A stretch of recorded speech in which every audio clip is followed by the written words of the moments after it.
Olá a todos e a todas, meu nome é Everton Medinho, sou professor de Química na área de ensino de Química no Departamento de Química da Universidade Federal do Paraná e atuo como professor no programa de pós-graduação em Educação em Ciências e em Matemática.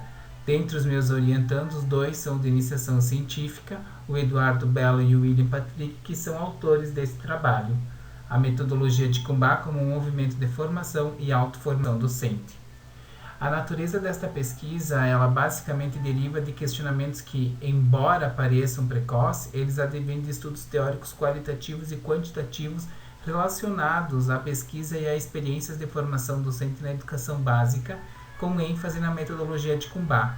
De Kumbhá significa Desenvolvimento Cognitivo Universal Bilateral da Aprendizagem.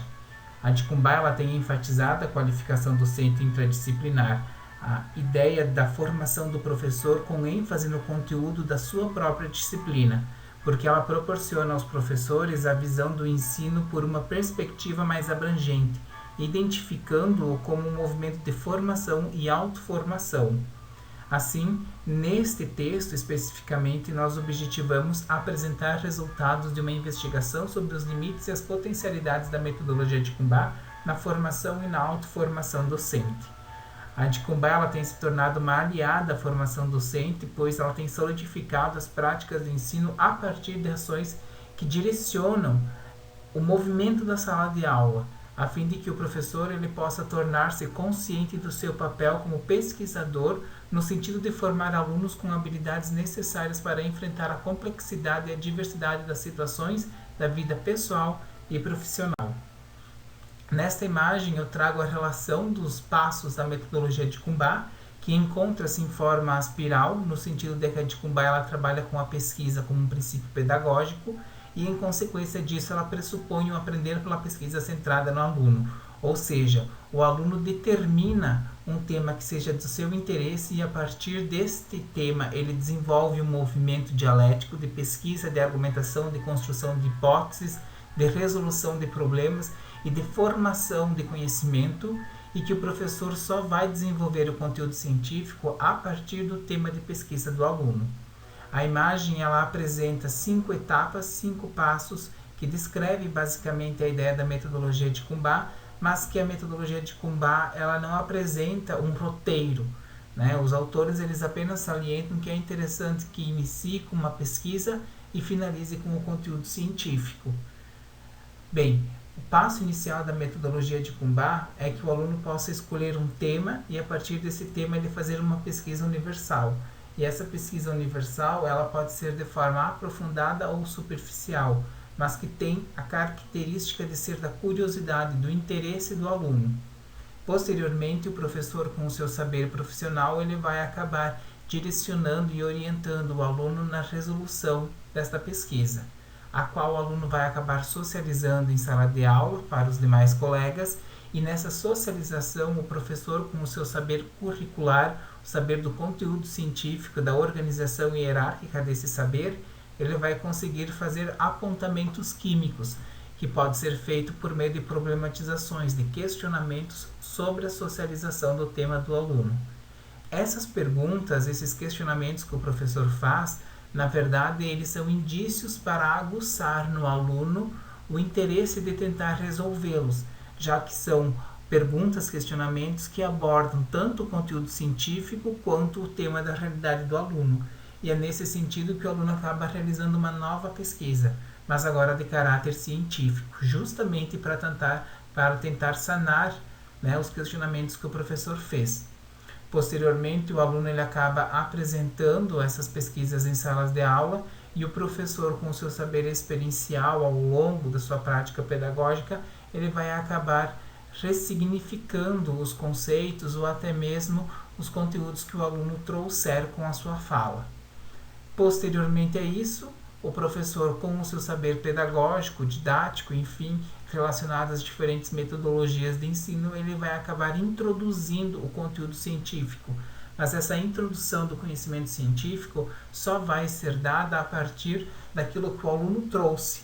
Então, o professor ele esquece aquela organização curricular que existe e começa a desenvolver os conteúdos científicos a partir da fala do aluno, que advém de uma pesquisa que por sua vez veio do seu interesse e da sua curiosidade.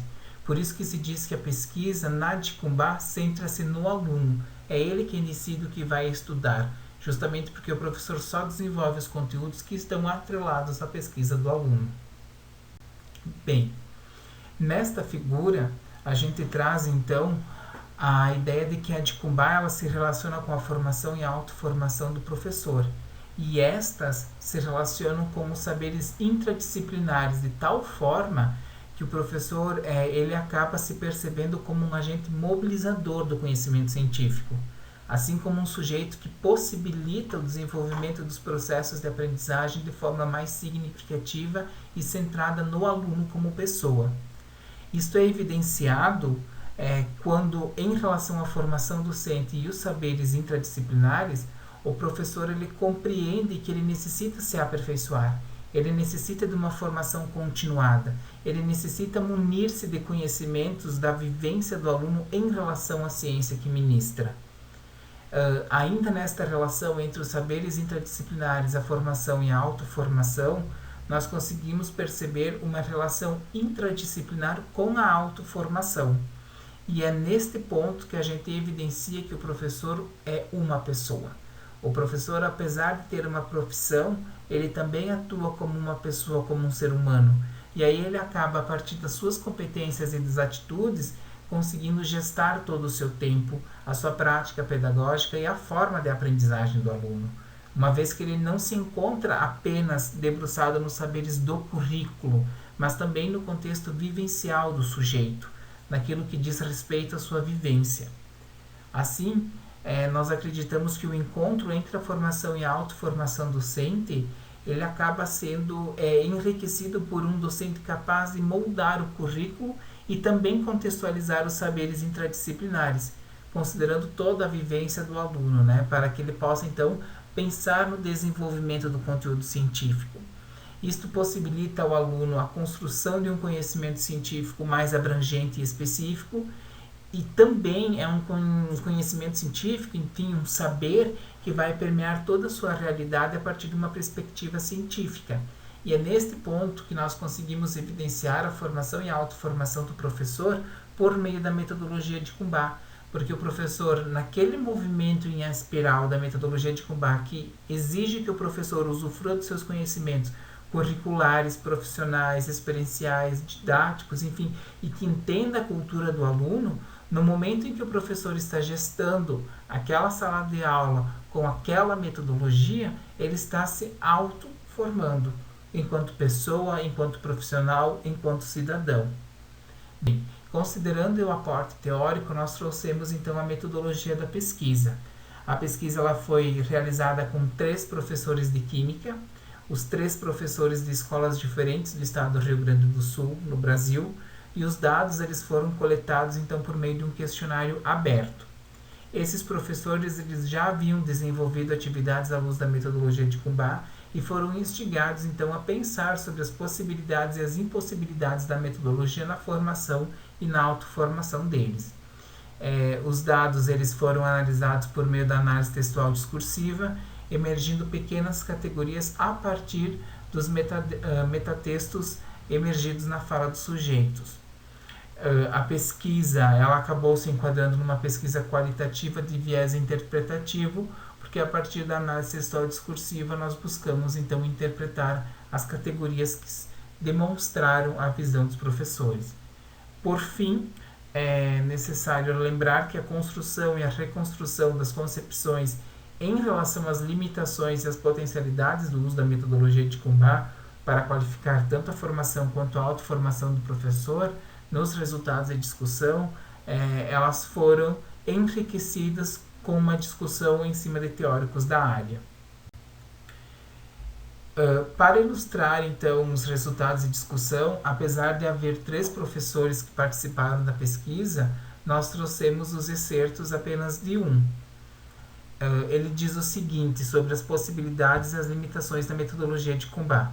A metodologia Dikumbá tem me proporcionado um momento de reflexão sobre minha prática pedagógica e também um momento de aperfeiçoamento em relação ao conteúdo curricular que eu desenvolvo, uma vez que a metodologia tem me instigado a pensar a ciência a partir do contexto do aluno, o que muitas vezes me faz estudar e pesquisar para além do conhecimento científico. Ou seja, a metodologia de combate tem me propiciado um momento de vivenciar um conhecimento sociocultural e sociohistórico que se encontra enraizado na ciência a partir de um tema de pesquisa que o aluno determina. Este fato é extremamente rico no sentido de a aprendizagem ocorrer tanto no âmbito profissional quanto no âmbito social. Todavia, a metodologia tem me exigido um tempo significativo, no sentido de eu conseguir fazer as relações científicas com os temas de pesquisas que os alunos escolhem. A existência desta lacuna, a qual está diretamente relacionada à falta de conhecimento sobre o contexto cultural e social do aluno que eu tenho, faz com que muitas vezes o conteúdo científico tenha que ser desenvolvido a partir de uma elaboração própria, sem contextualização ou relação com o cotidiano do aluno. Isto é, uma forma tradicional ao invés de ser desenvolvida a partir dos conceitos que emergem das pesquisas realizadas pelos alunos. Bem, é possível perceber no excerto do professor que a formação e a autoformação por meio da profissionalização, ao longo do desenvolvimento das ações que permeiam a metodologia de combate, elas incidem na participação ativa do professor, atuando principalmente como um sujeito mobilizador e potencializador. Isso significa, a nosso ver, que o professor ele passa a ser um protagonista indispensável nas ações pedagógicas. Ele demonstra-se como um ser que é capaz de autogestar e auto-organizar as suas ações. Todavia, a gente consegue perceber também que o professor consegue refletir sobre a sua prática e evidenciar lacunas, cujas lacunas impossibilitam ele de desenvolver um ensino mais contextualizado e que realmente considere todo o contexto do sujeito. Ainda a gente consegue perceber que essas ações que derivam da concepção do professor, elas são importantes para que ele consiga se aperfeiçoar durante o espaço de formação e efetiva prática. A gente consegue perceber que ele reflete sobre a própria prática e isso é um movimento de autoformação. E é neste ponto que nós acreditamos que existe autoformação, porque é na medida em que o professor ensina que ele auto se descobre, que ele auto se conhece. É a formação por conta própria. No momento em que eu ensino, eu aprendo. E esse movimento que a de combate possibilita dele vivenciar o próprio conteúdo e extrapolar os muros da escola e trabalhar com o contexto do aluno a partir do interesse do sujeito, faz com que o professor consiga construir, além de uma concepção de contexto, uma concepção intradisciplinar dentro do próprio conteúdo. Ou mais especificamente, como Santos nos diz, é a partir do profissional que é, da redescoberta de si mesmo enquanto profissional, como pessoa, que o professor tem condições de pensar a sua formação docente para além das regras, das teorias, dos fatos, dos procedimentos, que são trabalhados nos cursos de formação. E é neste movimento de criação e recriação, enfim, que nós acreditamos que as possibilidades que existem fazem com que o professor, a partir da construção e da reconstrução dos seus saberes, ele desenvolva conhecimentos por meio de competências e habilidades que se relacionam tanto com a identidade profissional quanto com a identidade pessoal. E que este movimento ele só ocorre a partir de diferentes temas de pesquisa, onde ele consegue então ressignificar os saberes e construir novos conhecimentos, dando ênfase ao saber científico para a aprendizagem do aluno. Bem, em decorrência então dos excertos do quadro 1, por meio da análise textual discursiva, nós apresentamos as principais categorias que emergem. Nós conseguimos perceber que existem a origem da imersão dessas categorias e os elementos mobilizadores, então, para essas categorias. Conseguimos também perceber que existem as potencialidades, as possibilidades da metodologia de combate e os limites, as impossibilidades da metodologia de combate. É possível averiguar, então, que há mais potencialidades na metodologia de combate do que limites. Também é possível perceber que os limites eles se referem basicamente a ações que podem ser aperfeiçoadas e moldadas com o passar do tempo, sendo elas, então, superadas pelas potencialidades da metodologia. Nós acreditamos nisso na medida em que o professor ele reflete sobre a sua ação e acaba aperfeiçoando a sua própria prática pedagógica, Este movimento faz com que o professor ele consiga identificar a formação social e profissional a partir de um currículo flexível, e ele acaba se tornando capaz de vencer os obstáculos identificados, como a gente conseguiu evidenciar antes na fala do professor. E dentre esses obstáculos, a gente evidencia então o tempo de estudo, os temas distintos, os conteúdos interdisciplinares, o entender e dominar o conteúdo, a própria infraestrutura da escola, que fazem parte do cotidiano do professor e que exigem que ele mobilize diferentes competências e habilidades para vencer esses problemas. Todavia, a gente também consegue evidenciar que esses obstáculos eles passam a ser as veias de potencialização para a formação e autoformação do professor, né? Uma vez que esses professores eles passam a se perceberem não somente como agentes da sala de aula ou dos processos de ensinar e de aprender, enfim, mas como pessoas que eles possuem vidas social, eles possuem vidas cultural, eles possuem então algo que está além da sala de aula, está fora da escola. Eles são pessoas e como pessoas eles estão regados, enfim, de conhecimentos e de possibilidades de vivenciar algo diferenciado justamente para conseguir moldar a identidade cidadã do aluno. Enfim, como conclusão, então, a gente traz que diante dos resultados apresentados com ênfase na metodologia de Kumbá, e também considerando as limitações, as potencialidades em relação à formação e autoformação docente, por meio da colocação dos professores, que existem movimentos em ambientes diferentes na nossa percepção. O primeiro, que é o movimento ontogênese, que é um movimento que ele ocorre desde a escolha pela profissão, passando pelo ingresso na carreira e se findando ao longo da profissão professor. E o segundo movimento, que é o morfogênese, que é um movimento que ele ocorre especificamente em períodos de formação, considerando-se todas as especificidades e as produções, enfim, da profissão professor. Em resumo, a formação ela não existe sem a autoformação, e nem a autoformação ela existe sem a formação. São dois processos que são indissociáveis e ocorrem ao longo da vida do professor. É um movimento de que enquanto eu estou ensinando, eu estou aprendendo. Enquanto eu estou me formando, eu estou auto-me formando. Porque a identidade do professor, ela acaba, de uma certa forma, influenciando na identidade pessoal e na identidade profissional. É nesse sentido, então, que a gente consegue afirmar que esses movimentos, tanto ontogênese quanto morfogênese, eles são essenciais para o professor se encontrar como profissional e como pessoa.